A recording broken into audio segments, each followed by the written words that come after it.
Pride and Prejudice, by Jane Austen. Chapter 4. When Jane and Elizabeth were alone, the former, who had been cautious in her praise of Mr. Bingley before, expressed to her sister just how very much she admired him. "He is just what a young man ought to be," said she, "sensible, good-humoured, lively, and I never saw such happy manners.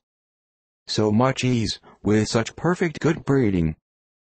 "He is also handsome," replied Elizabeth, "which a young man ought likewise to be, if he possibly can. His character is thereby complete. I was very much flattered by his asking me to dance a second time. I did not expect such a compliment." "Did not you? I did for you. But that is one great difference between us. Compliments always take you by surprise, and me never. What could be more natural than his asking you again?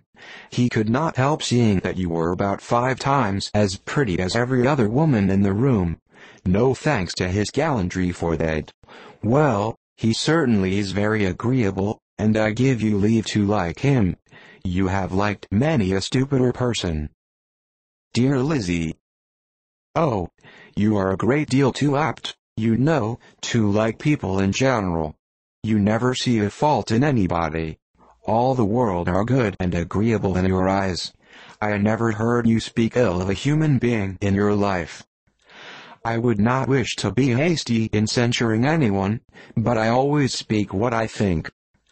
I know you do, and it is that which makes the wonder, with your good sense, to be so honestly blind to the follies and nonsense of others.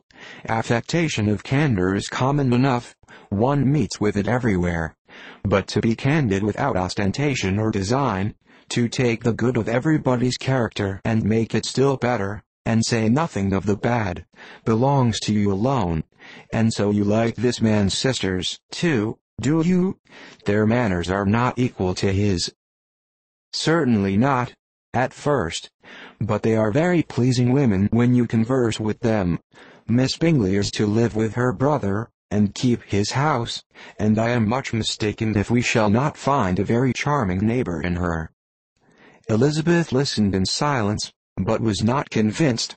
Their behavior at the assembly had not been calculated to please in general, and with more quickness of observation and less pliancy of temper than her sister, and with a judgment too unassailed by any attention to herself, she was very little disposed to approve them. They were in fact very fine ladies, not deficient in good humor when they were pleased, nor in the power of making themselves agreeable when they chose it, but proud and conceited. They were rather handsome, had been educated in one of the first private seminaries in town, had a fortune of £20,000, were in the habit of spending more than they ought, and of associating with people of rank, and were therefore in every respect entitled to think well of themselves, and meanly of others. They were of a respectable family in the north of England, a circumstance more deeply impressed on their memories than that their brother's fortune and their own had been acquired by trade.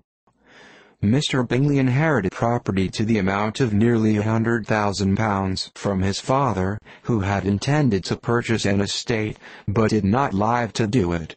Mr. Bingley intended it likewise, and sometimes made choice of his county, but as he was now provided with a good house and the liberty of a manor, it was doubtful to many of those who best knew the easiness of his temper, whether he might not spend the remainder of his days at Netherfield, and leave the next generation to purchase,